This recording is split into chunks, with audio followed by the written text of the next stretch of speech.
Bagong lot. Lorna, ito. Wow, ito. Ano to? Pangsabit po sa Christmas tree. Pangsabit sa Christmas tree. O yan ha, para makita nyo. Maliliit na bagay. Konting kita. Magkano tong ganito? 35 po isa. Tatlo 100. Tatlo, 100. Okay, eto. Magkano naman to? 150 po, one set yan. Ha? 150. One 150. set. Akin na to, ha? Oo, sa'yo na lang po Lalagay yan. ko sa harap ng jeep namin. Dati nakalagay doon, saraw eh. Kabayo. Maganda yan, okay? So, magkano yun? 35. Abama ba na to? Okay. Kasi kaya namin naisip na sila mga bisita, hindi sila napapansin eh. Pinapansin na natin parol. Eh, yung gumagawa ng parol, pansinin naman natin. Sila po yan. Lorna, bumati ka. Binabati ko nga po pala dyan mga kapitbahay ko sa Smoky Mountain, sa Aper, sa Balotondo, Maynila. Nanay-tatay ko po dyan sa Limay, Bataan.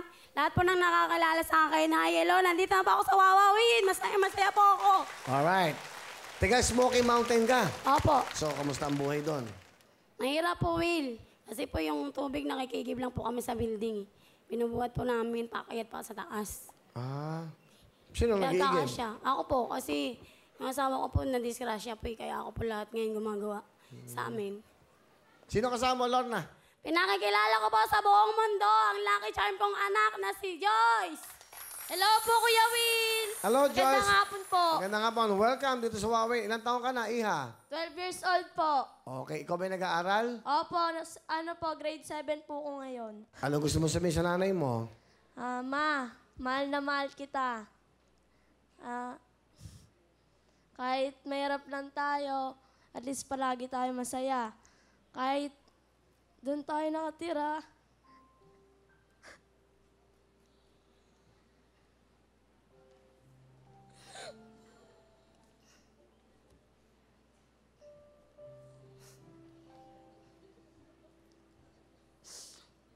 Ma, pangako sa'yo, mag-aaral ako na mabuti, pati kami mga kapatid ko. Pag ako nakapagtrabaho, natutulungan kayo ni Papa. Mahal na mahal kita, mahal lang.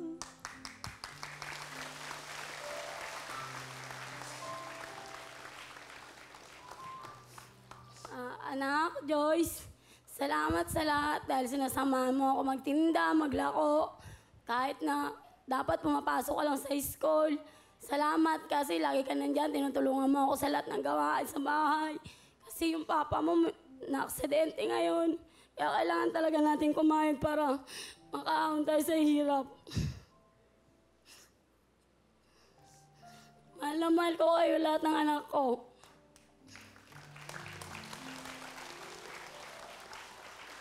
O, tama yun. Mag-aaral ka mabuti para maiahon mo sa hirap ang magulang mo, ha? Opo. Nasa inyong kinabukasan, ha? Sa asawa mo, ano gusto mo sabihin? Papa, nagpahinga ka dyan, magpagaling ka. Patayin mo na lang muna yung mga anak natin. Mahal na mahal kita. Okay. Thank you. Kuya Will, may regalo po ako sa inyo. Halika. Message po. Message lang po yung mga naman. Ay, okay. Sana. Oh, ang cute nga, eh. Mga message. Ay, mga mensahe po. Ang ganda. Basahin ko. Ay, ang ganda ng to, ah. Bili mo buo, nasira.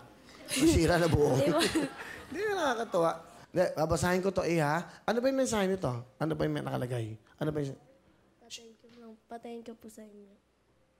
Pa-thank you. Merry Christmas, Happy New Year. Ikaw po, ang Santa Claus naming lahat. Ah, okay. Ayan ha, tatago ko to. Nakakatawa. Yung effort at yung time nila, I'm sure kagabi. Pero at least hindi kayo gumamit ng tubig dito. Walang problema. Okay, thank you. Okay, papasko ko kayo. Thank you ha. Ay, mga ganyang bagay, it means so much to me. Salamat ha, kasi nga gumagawa sila ng parol. Nakakatawa. Alam niyo, minsan, masabi na nanonood dito, nag-iiba isip mo. Pag uwi mo ng bahay, yayakapin mo yung anak mo. Tapos sasabihin mo sa nanay mo, Ma, wala lang, naalala lang kita. Binili kita ng ganito. Totoo, maniwala kayo sa akin. Bigyan kita ng cellphone, ha? Bibigyan kita ng Android para sa Thank you po, pag-aaral Kuya mo. Will. Pag nag-google ka na mga, ano, ha? Bigyan mo na Android. Bigyan mo sa kanya. Anong wifi? Wala akong wifi. Wifi daw. Ayan, ha? Pagpasok mo, ha? Thank you po, Kuya Will. Bigyan mo pa nga sa jacket, magkakapatid dyan eh. Yung maliit na pula. Para sa Pasko. O, meron kang pamasko, 10,000 ha, Lorna. Thank you, Will! Ano?